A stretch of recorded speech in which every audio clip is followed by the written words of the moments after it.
पुढची बातमी आहे संभाजीनगरमधून। संभाजीनगर इथं शिवसेनेच्या एका नेत्याचा प्रताप समोर आलाय। शिवसेनेच्या नेत्याला हॉटेलमध्ये जेवायला मिळालं नाही म्हणून त्यानं हॉटेलमध्ये जोरदार धिंगाणा घातला। या धिंगाण्याचं चित्रीकरण सीसीटीव्ही मध्ये झालंय। आता या क्षणाला आपण ते पाहतो आहोत। संभाजीनगरच्या शिवसेना नेत्याचा हॉटेलमधला धुडगूस चर्चेत आलेला आहे।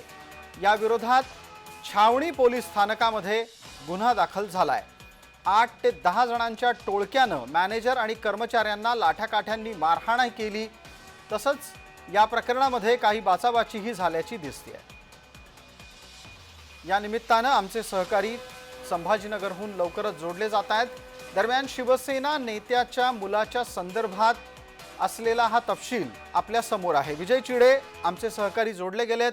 विजय, हा शिवसेना नेता कोण आहे ज्याचा मुलगा इतक्या मोठ्या प्रमाणात सरळ कायदेभंग करताना दिसतोय? नक्कीच सर, पाहिलं गेलं छत्रपती संभाजीनगरमध्ये शिंदेच्या शिवसेनेचा बडा नेत्याचा मुलगा हा आहे। माऊली आंबले असं त्याचं नाव आहे।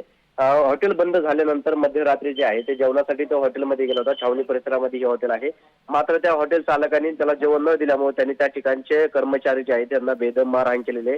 लाठेकाठी आणि हॉकी स्टिक जे आहे त्यांनी त्या कर्मचाऱ्याला मारहाण केलेली। आज सकाळी या संदर्भात छावणी पोलीस स्टेशनमध्ये 10 जणांवरती जे आहे ते गुन्हा देखील दाखल करण्यात आलेला आहे। मात्र मुख्य आरोपी जो आहे तो माऊली आंबले जो आहे हा एका शिवसेनेचा बडा नेता असल्याची देखील माहिती मिळत आहे। आणि त्यावर त्या संदर्भात आता त्याच्यावरती सध्या छावणी पोलीस स्टेशनमध्ये गुन्हा देखील दाखल करण्यात आला आहे।